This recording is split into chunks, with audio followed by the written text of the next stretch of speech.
everyone, I'm Matt. Hi, I'm Desiree. And we're bringing you this week's Rising Tide West Coast Swing Guide. We are back with March Madness here on the Rising Tide West Coast Swing Guide. In this March, each week, 2 variations on basic patterns will go head-to-head, covering our passes, pushes, tucks, and whips.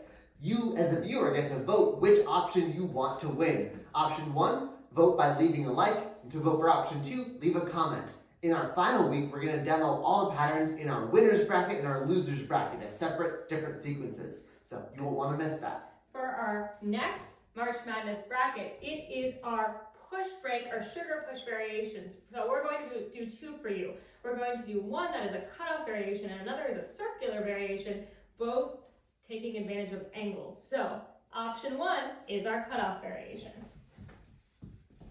1, 2, 3, and 4, 5, and 6. Quick tips for leaders. This really is just a basic cutoff variation. I'm using my right arm to cut the follower off, but I could do this very simply by keeping the follower right in front of me. I'm choosing to embellish the angle a little bit by moving counter to my follower, so it looks like they almost pass before we slingshot back to the side where we came from. And a quick tip for our followers is to make sure that you really expand the space at the beginning and then make sure you don't take too much space at the end. So here is this angle comes up, and it's an angle that has a lot more depth to it than our normal cutoff from a sugar push. I'm going to want to extend my arc, extend my side back, and really fill that space out. But then here, when I'm shot out, it can get really easy to get too far. So doing that whole thing all the way again, we stretch away, and then here, we are conservative with our spacing so we don't get too far. Our second variation, the push break around. 1, 2, 3, and 4, 5, and 6. Quick tips for leaders. It's really important here, since you have 2 hands the entire time, to make sure that you're aware of which hand is the primary connection point. So when we're getting into this compression, I'm feeling this more in my right hand. This shoots the follower out to the side. I'm feeling more stretch here in my left hand.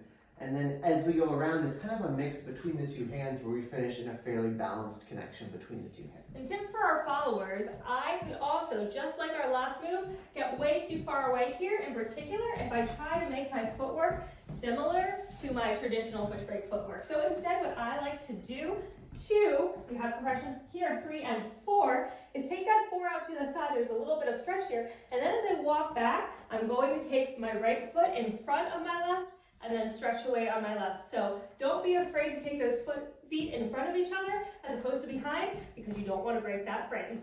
Demoing both options one more time. Option 1, 1, 2, 3, and 4, 5, and 6.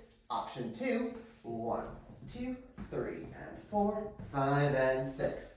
Remember, to vote for option 1, leave a like. To vote for option 2, leave a comment, and we'll see you in the winners and losers bracket. See you soon. Be sure to also subscribe to our YouTube channel, like our Facebook page, and check out our website and online store link in the description. Bye.